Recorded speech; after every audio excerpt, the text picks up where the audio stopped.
Hello everyone, welcome to Downtown Tailoring. In today's video, I'm going to show you how to transform the bodice pattern into a very beautiful blouse. So let's go.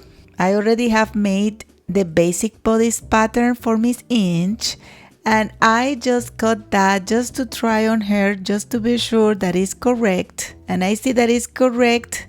It has a little bit of ease for the movement. You know that she loves to dance. And I started to browse on the internet a nice blouse that I can explain you how easy it is to transform the basic pattern. And I found this one. So pretty much what I'm gonna do first is to try to find the center front of the blouse at the neckline. And I'm gonna see until where the gathering is, and I'm gonna mark it.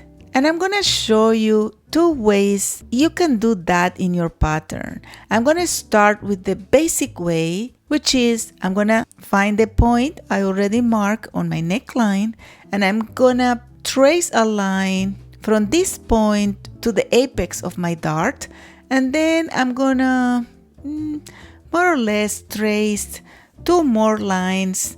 You don't need to have a measurement, but about 2 inches is good. Remember that I'm working at half of a scale, so it will be 1 inch for me. And I'm gonna cut those lines, leaving just a hair, just a little bit, so it doesn't fill. That's it. Now I'm gonna just close the dart, and as soon as I close it, it gets open at the top, at the neckline with the lines I made, and I already have my pattern transformed. That was easy, right? So in this case, what I'm gonna have is just the basic blouse cut at the waistline. And pretty much I just need to soften up the curve, and then I'm gonna mark from where to where I have to gather, and that's it. So that's my number one way. But really, this is a blouse that it doesn't go just until the waistline. Is a 3/4 blouse. So what I did before was just pivoting the dart, but I'm gonna show you well now how to do the pattern transformation. So I'm gonna open back half of the dart. Remember that I closed the whole dart, and I'm gonna open half of it because remember that my 3/4 blouse is a little bit loose. Now I have way less space for gathering at the neckline, but we're gonna do something different. I'm gonna make a line from the neckline until the waistband. You can see in the picture how those gathering goes until the waistband, right? And I'm gonna cut that line. Again, I'm gonna leave just a hair, just a little bit. Now I'm gonna trace a line that will be my center line of my pattern, and I'm gonna make sure to place the center front of my pattern with the line I just did. And I'm gonna make sure to open the neckline again so I can gather it later. Then I'm gonna mark all around the rest of the pattern. Now I'm gonna take Miss Inch and I'm gonna measure her hips. And I'm gonna take that measurement and I'm gonna divide it by 4. So in that case it's 18 because she's half of the scale, but would have been like around 36 inches. So I'm gonna take that measurements 4.5 inches, and I'm gonna square it from my center front line at the end of my blouse. Usually you will leave around 6 inches. That's the standard, but you could leave a little less, 4 or 5, or a little more, 7 or 9. And I'm gonna connect the hips with the armhole. Now my pattern is pretty much done. I am tracing a little better the armhole and the curve on the neckline.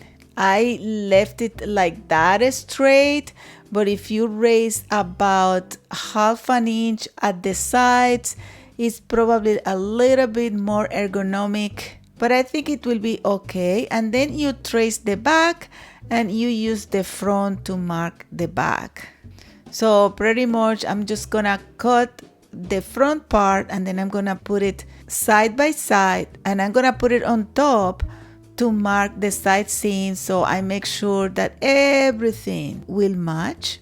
And pretty much now I have my two patterns. The first one is just pivoting the dart, so I just wanted with this one to demonstrate how well and how nice the dart will be pivot, and you don't have to do too much effort. Just open, make a line, cut there, close the dart, and get opens in another place. That's it. So I'm cutting the basic pattern at the back with no modifications at all, and the front part with the dart pivoted to the neckline.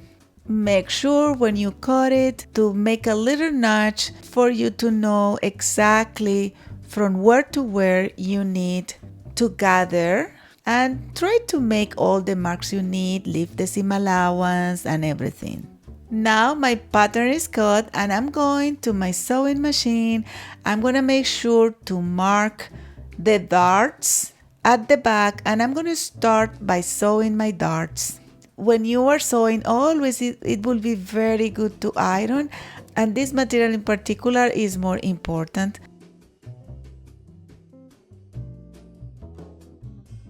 Now I'm gonna gather the neckline, and when you gather it, you will try to have the original width that the neckline had.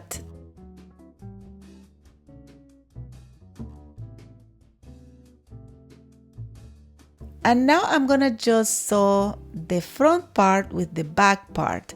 I'm gonna sew the shoulders, and I'm gonna sew the side seams too. I like to demonstrate things with Miss Inch because it's a little smaller, so it fits very well in the camera. I don't know how to explain it, but I'm putting it on the mannequin, and as you can see, you see, it looks fantastic. You see, this is pretty much, as I told you before, this is just the darts that I pivot, and it's amazing. Now I'm gonna cut the real blouse, but pretty much is the same. I'm just cutting my pattern. I'm making sure to make all the necessary marks. You know what? Long time I don't see that scissors. Sometimes they get lost. So I'm doing exactly what I did before. Gathering, sewing the side seams, sewing the shoulders, ironing everything. And that's it. My blouse is done. Oh, well, it needs to be finished, right? But you know what I meant. Now I'm gonna try it on Miss Inch, and you can see it's wonderful. You see, now it has the ease that the original have, like let's say, like if I tighten in the waist as the other one, you can see the difference. Oh, let me put a skirt, a mock-up skirt.